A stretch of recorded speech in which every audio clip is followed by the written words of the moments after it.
Hi, I'm Emmy with Ebb and Flow Creative Co. This week we're going to be talking about how to fill watercolor pans.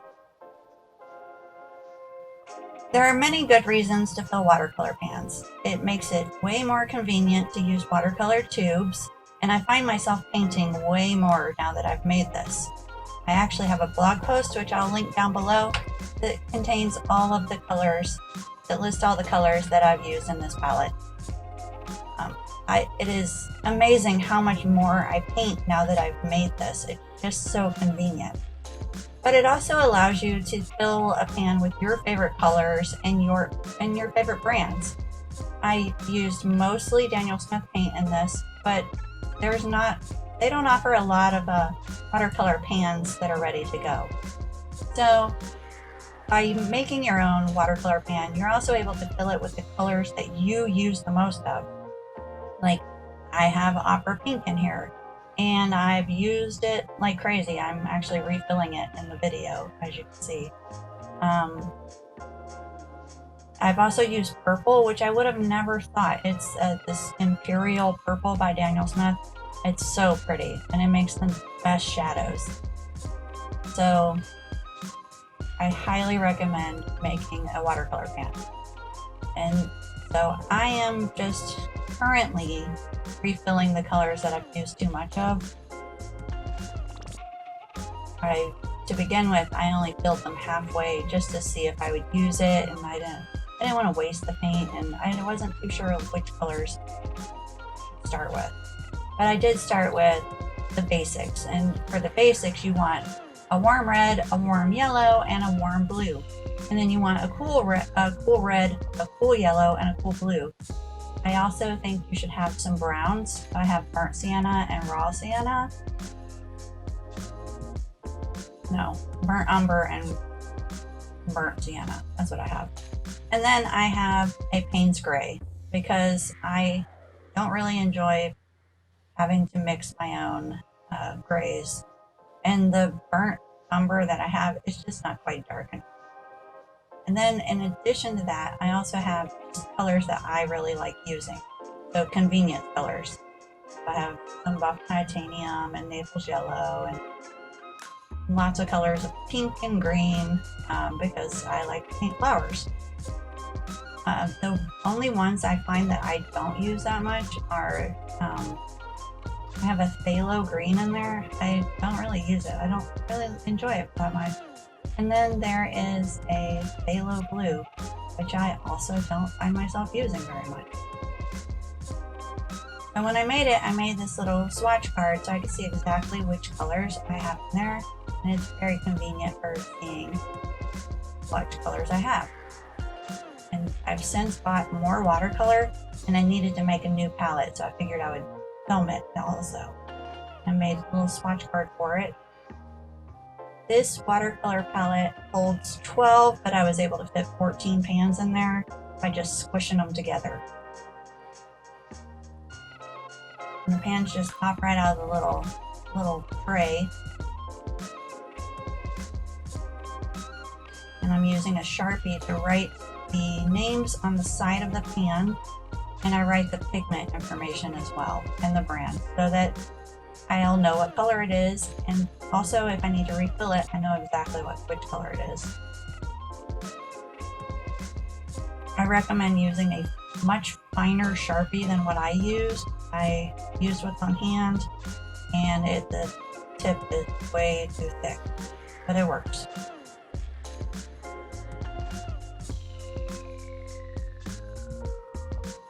And then you replace all the little palettes back in place.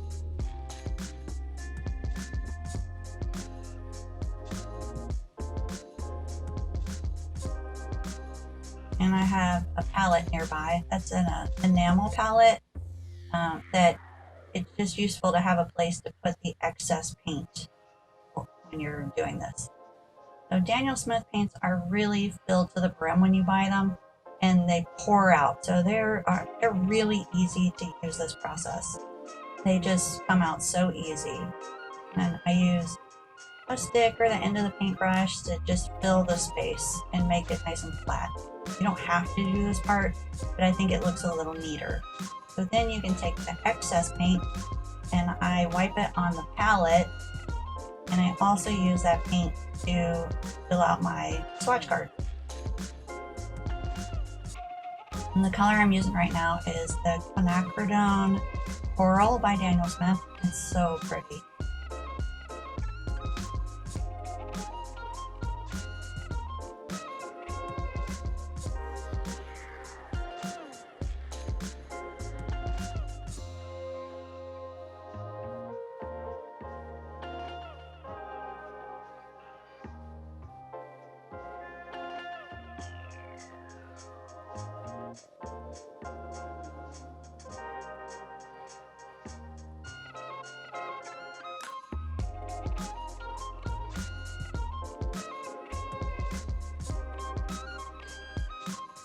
I'll list all the colors that I used in this new palette below.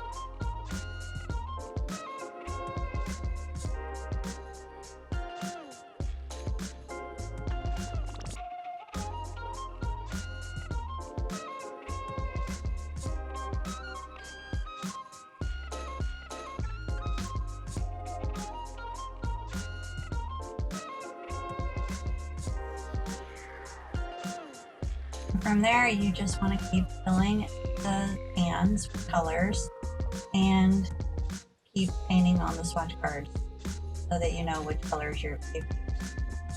And if you decide that you don't like a color, you can just swap it out and replace it with a different color. These little pans are really great for traveling. You just let them dry. So you're going to fill it and you're going to let it dry. It took this pan maybe 2 or 3 days to dry. It's in the middle of summer and it's pretty humid right now. But my last one took about a day.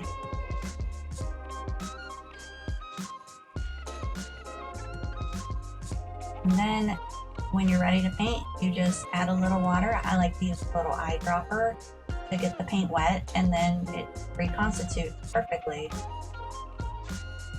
Some paint brands are made with honey or other binders that make it harder for them to dry. Like I have some Sennelier paints, and they are made with honey, and they took a few weeks to dry, but they did dry.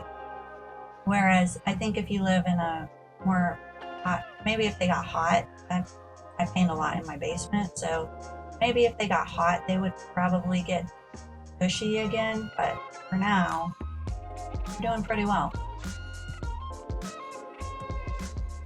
And all the colors reconstitute perfectly. Some of these Daniel colors are so pretty. A lot of them granulate and separate into 2 different colors. You'll see on the end of the video with the swatch card. And so if you've never used Daniel Smith and you really want to get the full experience, I highly recommend getting some of the granulating colors that do just magical things. They're so unlike any other watercolor I've used, and just really, really beautiful.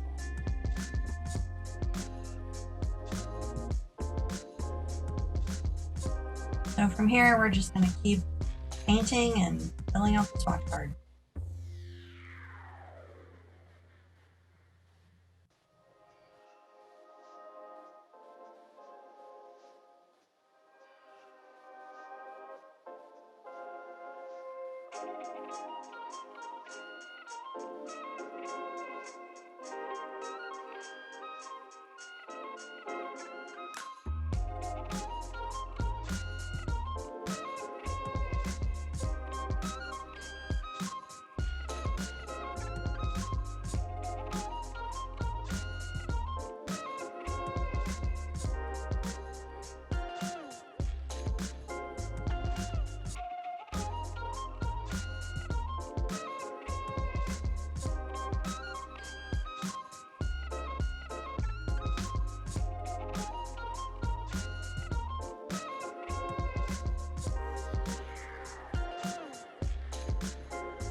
And that's how you fill a watercolor pan with tube paints.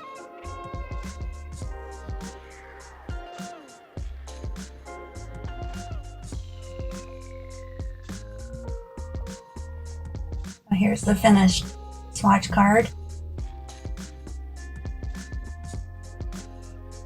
And here's the paint pan. I'll just close it up and let it dry for a few days so no dust gets in it. Then it'll be ready to use.